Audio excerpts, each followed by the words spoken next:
J-E-T-S! Let's go! Quick pass to Garrett Wilson. Touchdown! What a throw! Aaron Rodgers to Garrett Wilson! J-E-T-S! Let's get it!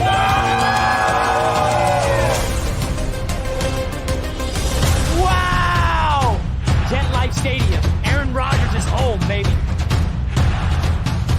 Jets media, I love you all. Break off! It's gone! Ready to take flight with the Jets, baby. Let's go!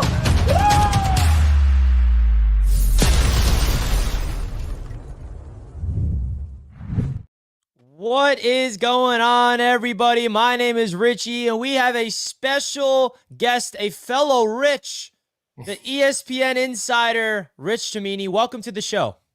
Great to be with you, Richie. Thanks for having me. That was an awesome intro, by the way. The highlight reel, real cool. Thank you. I appreciate that. And I definitely wanted to get your thoughts of the Jets 2024 class. I was telling you before we went live, I'm like, you know what? I'm going to wait till after the draft to get people like you on the show so we can talk about what the Jets did, because the speculation and the mock drafts, it just makes my head spin, Rich, because we never know what is true or not. But now we have actual evidence of what the New York Jets team did here in the 2024 class. So before we go prospect by prospect and you look at this draft class as a whole, how do you think Joe Douglas did? Yeah, Richie, one of the great things about the draft, and I think I feel the same way as you do, is because it's like the ultimate reality show, because it plays out in real time and you get to see who was lying to you, who was smoke screening, because it happens and the truth comes out. And so I thought Joe Douglas and the Jets had a really good draft. I think a lot of people were giving them a B. I think I'd even go a little higher than a B, because I think they hit their two biggest needs, which were offensive line and wide receiver. A lot of us didn't know which way would they take the pass catcher first and the lineman second, or the other way around. So they go the lineman first and get the catcher second. But those were the two biggest needs, and I thought they hit those. I was a little puzzled that they took two running backs. That would be my one question on the draft. But I think Braylon Allen is a really good player, an underrated guy who may have went under the radar because last year his production was a little down, but I think there was a reason for that. They changed offenses. So I think he'll have good things for the Jets. They took some developmental players, Quantez Stiggers and Jordan Travis, guys who probably won't contribute right away, but could be put in the pipeline and develop for the future. And then the last thing I'll say about the draft is I thought Joe Douglas did a terrific job on day 3 of just maneuvering up and down the board. I mean, we call him Trader Joe, but he took it to like another level. It was 4 trades just on Saturday alone, and that did not include the JFM trade. And so they had very specific players they were targeting. And I think that shows you an aggressive GM who can move around and get the guys he wants. Yeah, the fact that the Jets traded down in the first round and getting that 4th and 5th round pick by giving up a 6th round for free and using that ammunition to trade up for Malachi Corley, I thought that was awesome. I mean, the Jets did such a great job in that Flight 24 episode this past week to see behind the scenes of what the Jets look like and Joe Douglas working his magic. And what was your thoughts heading into this draft, Rich, in that first round? Because there was so much speculation, a lot of hype around Brock Bowers, and we like to call it part of the Jets fan base the Bauer boys, who really wanted nothing but Brock Bowers. And it seemed like after the Jets made the pick of Olu, there was some reports coming out that Brock Bowers was never really in consideration. I heard that they were very aggressive and were hoping one of the top 3 receivers will fall to them, and plan B was to trade down and get an offensive lineman. Was Brock Bowers really in consideration, or was it always wide receiver or an offensive lineman for the Jets in the first round? Well, I'll come clean. I had Brock Bowers in my last mock draft, so I'll fess up to that. I thought they were going to go in that direction, but since the draft has ended, you find out some things, And so what the Jets really, the guy they wanted was Rome Odunze. I mean, that Yeah, is the player they wanted. They were me too. calling teams, from 6 to 9, from the Giants to the Bears to try to get him. I think they thought they would have a good shot at number 8 with Atlanta, because I think a lot of people in the league thought Atlanta was going to trade down for a defensive player. No one expected them to draft Michael Penix Jr. right there. I think that threw the Jets for a loop, as well as everyone in the league. So when Odunze was gone at 9, then the Jets shifted to Olu. That became their next priority. Obviously, they would have taken him at 10. They got, like Salah said in the video, free money to move down one spot. They got 2 draft picks, and so they moved down a spot and take Olu. I do think Olu. I mean, Bowers was on their list of considerations, but it would have had to have been lower, like in the mid to late teens, I think, to get Bowers. They really did like him. I don't think they were BSing. I don't think it was a total smokescreen. I think he would have come after some other offensive linemen, though, because I think Tali Fuaga was another guy they liked. Fautanu was another guy they liked, and then probably Bowers.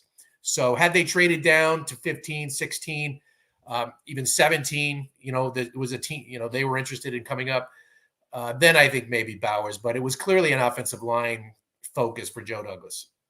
And what would you say to the section of the Jets fan base that is questioning the idea of its back-to-back drafts where Joe Douglas has selected a player in the first round that will be not a starter? Right. Last year, the Will McDonald pick, I would say, is very different than what the Jets are doing here with Olu. And Jets fans some Jets fans, I think, a small percentage of them are upset that another first round pick is going to be on the bench. In my opinion, I'm not upset about it. We have Olu learning behind one of the best left tackles to ever do it of our generation in Tyron Smith. And I also think it's a short term idea here for a Super Bowl window the Jets are in, because if Tyron Smith goes down, you have that insurance to have that left tackle. It's going to be your hopeful franchise left tackle for the future. And with Mekhi Becton becoming, obviously not the answer at left tackle after Joe Douglas's first ever selection for the New York Jets as a GM, he's now a Philadelphia Eagle. The Jets have 2 promising offensive linemen on this roster with Joe Tippmann and Elijah Vera Tucker. So what would you say to those people that think it's a bad thing that our first round pick will potentially be on the bench to start off the season? Yeah, I was part of team offensive tackle going into the draft. I thought it would have been a mistake to take Bowers. The positional value is not there. You could look it up, go Google the history of the tight end position of the first round. It does not add up to good positional value. Maybe he'll be an exception or an outlier. I don't know. If I'm a GM, I'm not betting on outliers. I want, rock solid picks. I think Olu was a rock solid pick for that spot. And you're right. He's going to play. I mean, given the Jets' injury situation on the offensive line in recent years, he's going to play. And also, I will point this out. He's going to practice a lot, because Tyron Smith, once the season starts, he's not going to be practicing every day. He's going to be on the veterans plan like he was in Dallas last year, which seemed to work really well. They got 13 games out of him, and he played really well for 13 games. I think the Jets are going to have a very similar maintenance program with him. He's going to get some veteran rest days in training camp. They're going to take it easy with Tyron Smith. So Olu Fashanu is going to get a lot of first-team reps throughout the course of the season. And I do think there's a chance he will play a lot. If it's not at left tackle, who's to say? He's going to get some right tackle reps in mini camp, just to expand his horizon, so to speak. So I think it was a very strong pick. You never go wrong with picking players in the trenches, especially when you're the Jets, whose season last year was basically blown up by 1, Aaron Rodgers, and 2, offensive line injuries. Absolutely. And a quick question about Olu. I heard Aaron Rodgers on the Pat McAfee show after they made the pick, and he said something about Olu kicking inside and working at guard. Now, he's never had any guard experience. I know that in Olu's press conference with you guys, with the media, I think somebody asked him about that. You mentioned Olu maybe getting reps at right tackle. Is there a world where the Jets try to plug him in at left guard to get some reps there? Because we know that the Jets really like versatility on that offensive line. So do you see a world where Olu gets some reps at left guard or maybe even right guard? Yeah, I wouldn't say right guard. It would be a little harder to go that side of the line. I think left guard would be more likely. Out of the 5 starters right now, I would say John Simpson at left guard is probably the least entrenched. So Olu, you're right. He's played left tackle his entire life. He's not taken 1 rep at another position in a game. But, Joe Douglas comes from an organization, the Baltimore Ravens, where they drafted Jonathan Ogden really high, and they put him at left guard for a year. I mean, a Hall of Fame left tackle. They had him at left guard for a year because they had another left tackle. And then the second year, they moved Ogden to left tackle, and the rest is history. He's one of the best to ever do it. So I think, do I think it's likely that he's going to play left guard? I would say no, but he seemed very open to it. He seemed very cooperative with that. And so I wouldn't rule it out entirely. Now, getting into the next draft pick, which is the Malachi Corley selection, my favorite part about the Malachi pick, Rich, is that the Jets wanted him, right? They started off day 2, and we saw the text message that Saleh sent to Douglas, a picture of Malachi. We know that they wanted Roma Dunze, and they were unable to get the playmaker they wanted in the first round, and they were determined to make sure that their next favorite playmaker on day number 2 was not going to not be a New York Jet. They were trying to trade up in the second round and kept failing and failing and failing, and luckily for the Jets, he kept falling, and at the top of the third round, the Carolina Panthers decided to trade back, and they got their guy in Malachi Corley. What does that tell you that the Jets were so high on Malachi Corley and they actually were able to land their guy? Because at least from a fan standpoint, that makes me feel somewhat optimistic that there's a plan in place for Malachi Corley. Yeah, I'm talking to you, Nathaniel Hackett. He is known as the Yak King, the yards after the catch monster. How do you think Malachi Corley is going to really add? What is he going to add to this offense with addition of Garrett Wilson and a healthy Mike Williams, hopefully?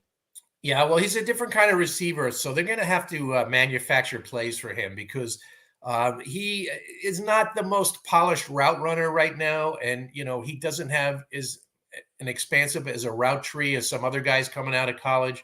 So, but he does one thing really well. He's running with the ball in his hands. So Nathaniel Hackett's going to have to scheme up ways to get him the ball on bubble screens or some sort of short passes, jet sweeps, those type of things. The Jets did not do a lot of that last year. I looked it up.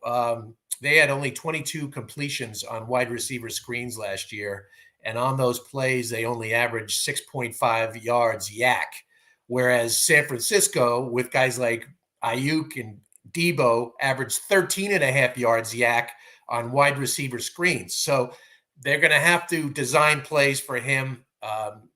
So that's on Hackett. You got to get him the ball. I think Aaron Rodgers might have been behind this draft pick a little bit. I think for some reason he developed an affinity for Corley. Maybe he was watching tape or somehow got to know him because I think he was also lobbying for Corley. So the Jets really tried hard to get him. They were also very interested in Roman Wilson too, from Michigan. That was a guy they really had a high grade on as well. And had Corley been taken, I think they would have taken Roman Wilson at 65. Now, Wilson ended up going about 15 or 20 picks later.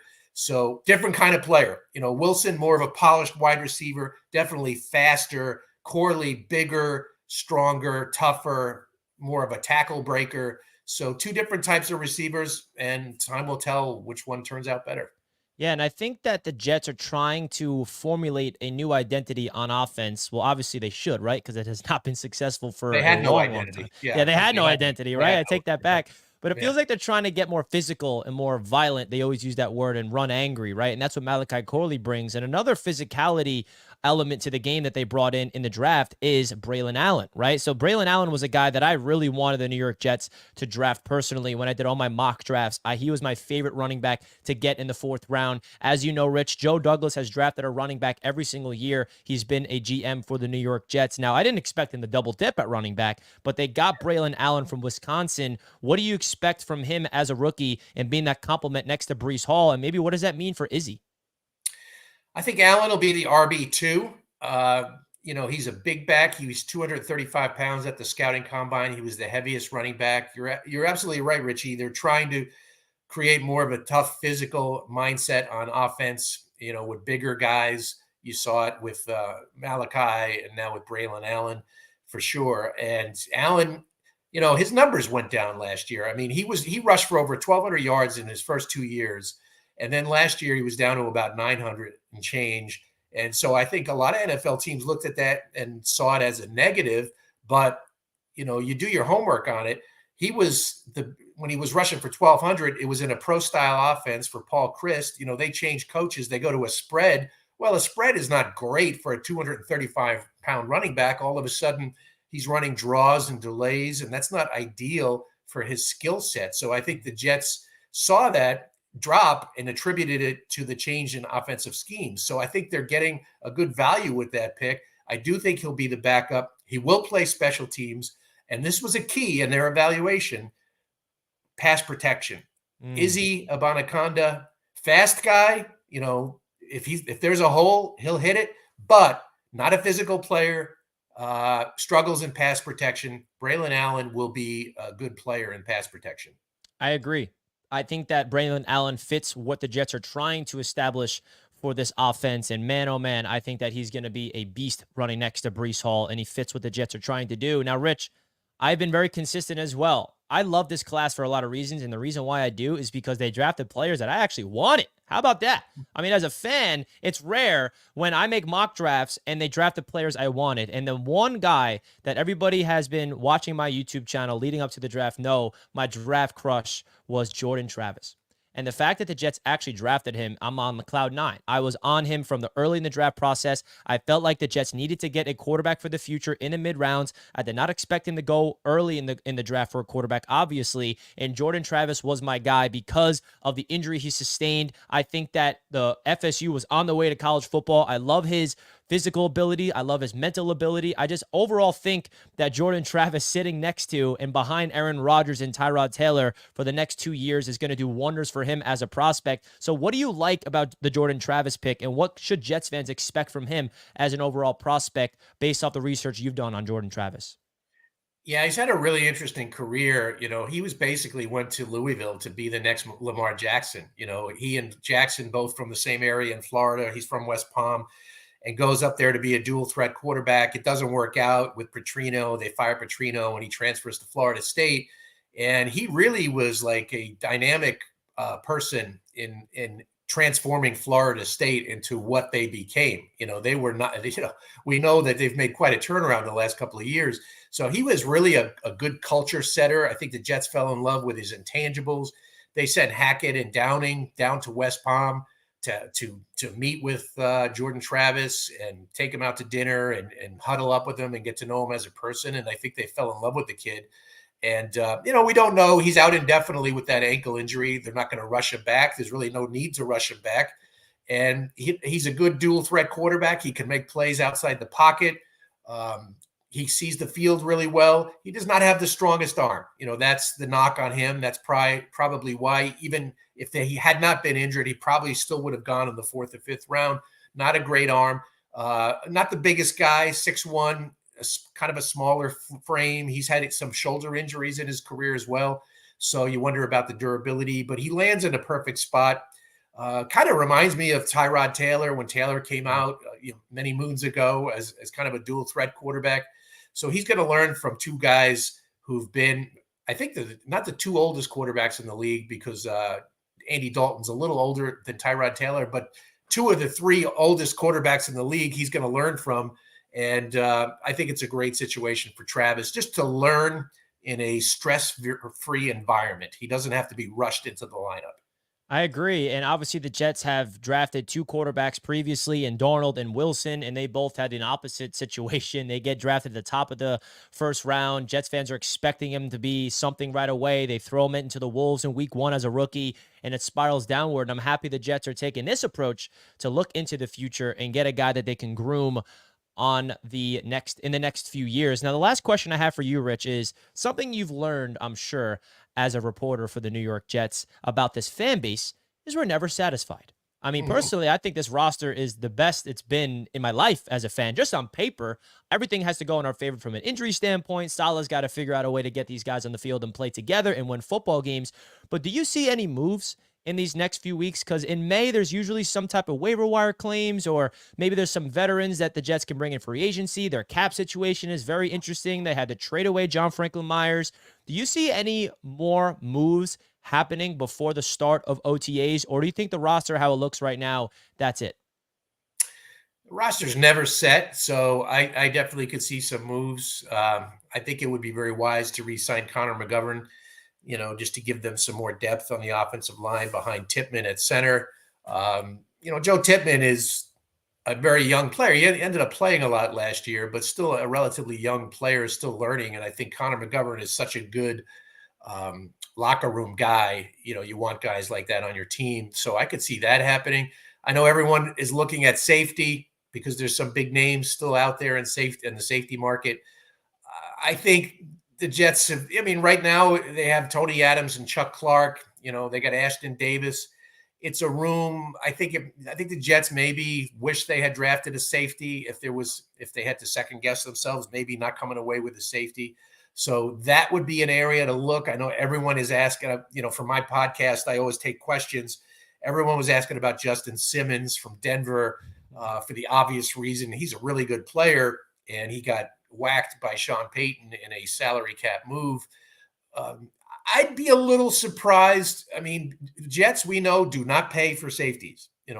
Under Saleh and Douglas, they will not pay top dollar for a safety. And so I'd be a little bit surprised.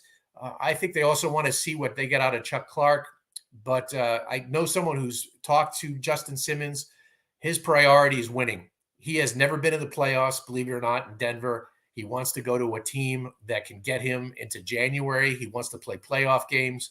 So, do the Jets qualify? Well, they haven't been in January in a long time, the Jets, but, they're hoping they snap the curse this year. But so Simmons, I would say that would be a little bit of a surprise, but I wouldn't be surprised if they bring a veteran safety at some point. Yeah, I think that's the most popular name amongst the Jets fan base that they're asking. Go get him, Justin Simmons. Yeah, and I always tease Jets fans. I think it'd we're be a never great satisfied. move myself, but it's not my money. So it would, and the Jets are obviously they have some cap issues, which is why they had to get rid of John Franklin Myers. So in a perfect world, we have unlimited money and sign everybody, but there is a cap that Joe Douglas has to work around. So we shall see. Well, Rich, I cannot thank you enough for taking time out of your busy schedule to hop on Jets Media. Hopefully we can have you back on the show sometime during training camp or something like that. So Rich, thank you again for hopping on, and hope you have a great rest of your day. Thanks, Richie. Good being with you. And we'll do it again sometime. Yes, we will. Guys, that's going to wrap up this show. Have a great rest of your Thursday, and I'll see you next time. Later.